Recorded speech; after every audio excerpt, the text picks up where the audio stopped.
Why do 90% of small businesses fail?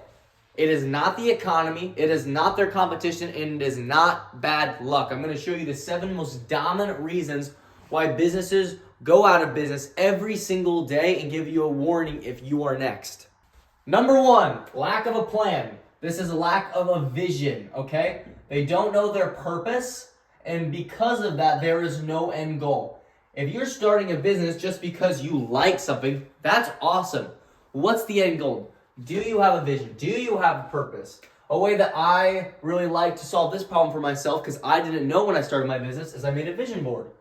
It's just a bunch of images of kind of where I wanted the company to be at in a year, and I saw it every day as I went into my garage and loaded up my equipment into my trucks.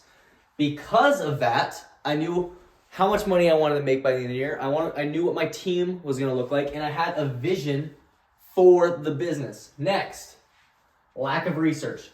This is one of 2 things. The company either didn't do a research on their competition, which is extremely important, because if you don't do research on your competition, you're fighting blindfolded. How are you supposed to win if you don't know who you're fighting? You need to make a list. You need to know their reviews. You need to know their customer history. You need to know, do people actually like the product? What are they good at? What are they bad at? What are their holes? What can you bring to your business? If you don't know your competition, you're fighting blind. The other thing that they're not doing research on is their customer avatar. What is their ideal customer? Are they just making this product because they think it's amazing? Does it solve anything? Are there people out there that actually want it? And if they do, who are they marketing to? Are you marketing to the elderly when you really should be marketing to people in their 20s? Or vice versa? If you don't know who your customer avatar is and you're just putting it out there, you're not being specific, you're going to get crushed because you don't know who you're helping. Next, ineffective leadership. This goes into building a team. You cannot build a team if you cannot lead yourself. You need self-leadership to be disciplined and work on your business every day, to do what other people are not going to do. You have to be able to do this to beat your competition. If you're not a self-leader, how do you expect to lead a team? If you can't lead a team, you're going to get beat. Because even an individual cannot be a good team. But if you're a bad team, you're going to self-destruct from the inside. Okay? Next, ignoring customer needs. This one makes me extremely mad. And this is the reason why I got in my business. When I started, the 12 companies in my county that I was going up against, when I was doing my market research, I called all 12 of them to do a quote on my house. I do pressure washing and window cleaning.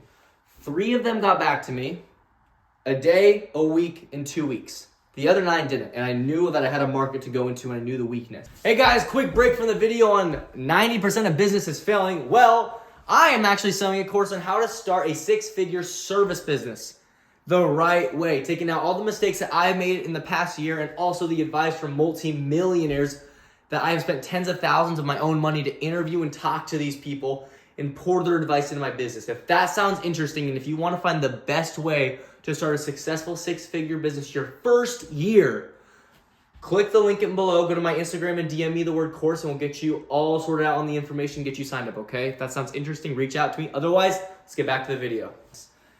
If you don't know your customer needs and ignore them, what the heck are you doing? Your customers are the life of your business. You need to take care of them. You need to innovate for them. You need to talk to them. If you're ignoring them because you have too many leads, that's ridiculous, okay? Get a bigger team. Figure it out. If 90% of people do not have enough leads, so why are you ignoring these people? You need to be prompt and talk to them quick.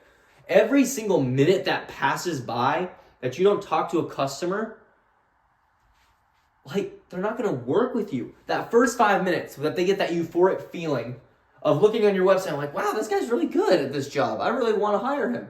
If you don't call him within the 5 minutes that he sends that quote, he's going to lose the feeling. You're going to call him while he's on the toilet or talking to his wife or her kids or something, and she's going to not be like, the importance isn't there anymore.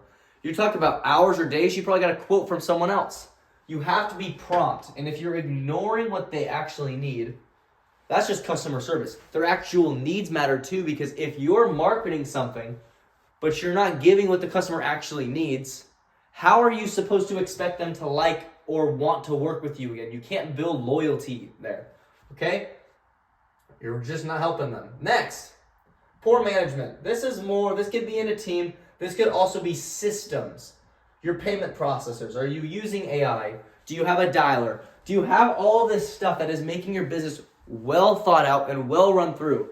Do you have systems in place for hiring people? Do they just stare at 40 videos and are expected to understand everything in them? Or do you have other processes to get them on your team? Do you have no management? Do you need to put management in place? Do you have payment processors? Do you have a CRM? Are you doing everything on a fax? What are you doing? You need to update your systems and get that management well. You also need to manage your team. Like we said before, an ineffective team doesn't do anything. They don't know what they're doing. If they have no purpose, they're ineffective.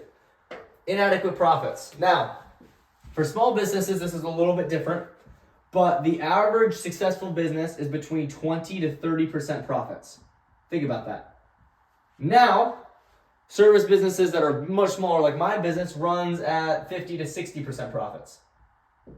Obviously, the bigger and bigger a team gets, we get closer to this. This is fine as long as you're making enough to get by. Inadequate cash flow is a huge reason why businesses go out of business. Okay? You need money coming in to run the business. You can't run it at a profit loss. What are you thinking? That doesn't make any sense. This blows my mind that people would run businesses. If you're not making 4% of your money back a year, put your money in a treasury and give up on the business because you get basically your entire year back, and now your treasury is making more money than your business is. You have to be making good margins on your business. Don't be losing money. Don't be an idiot. Lack of market demand. This is different than my business because mine is services. There's a lot of demand for service, and not necessarily my business, but a lot of them are economic proof. Any time of downturn, a lot of the time, if your toilet clogs, you need to call a plumber. Like that kind of stuff.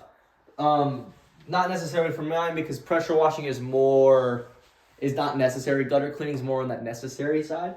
But if there's not a market demand, who's gonna call you? This goes back into market research. But if you don't have market demand, if no one wants your service, why are you selling that product in the first place? You need to do research on this because if you sell a product and no one's buying it, you have no cash flow. You can't grow the business. It makes so much sense when you say it out loud, but people don't do research. They think of a product that they think is really cool, but it doesn't help anyone, and no one wants it, and they lose money. You have to do your research before this, even if you're inventing something. How many people actually need that problem solved that you're solving? Because I can promise you, if you don't do this, it might be a lot lower than you think. Now, going back to the top, 90% of small businesses fail. When we say that, when people say that statistic, they are talking over a 10-year plan or timeline. When they say 90% of small businesses fail, they're talking about a 10-year timeline. In 10 years, 90% of all small businesses, started 10 years ago, have failed. If you look at the 5-year plan, at 5 years, it's actually linear. It's 45% have failed. So, keep in mind, this is 10 years. It is not your first year. It is not first year, 90% of small businesses fail, okay? It's like 8% or something a lot lower. It builds over time because 10 years is a really long time. That's almost half of my lifetime. So, you have that going for you, at least if this is your first year. You don't really have like an 5 to 8% chance of having your business fail. But these are the 7 most predominant reasons why a business fails, and it's all coming back to the owner. Yes, there'll be economic downturn. Yes, your competition could get better, but it is not luck. You need to understand who you are, what your purpose is. Do you have research? Are you a good leader? Are you ignoring your customers? Do you have poor management, poor systems? Do you have good profits and good cash flow? And do people want what you give? That is the core business. It is trade. And if they don't want it, they're not going to buy it. I hope this helps. And I hope that you are doing all these and you are not the next business to go out. And if you are, start doing some of these and I can promise you, you won't be next on the list. Have a good night, guys. If you like the video and subscribe to the channel. It means the world to me. All right, peace.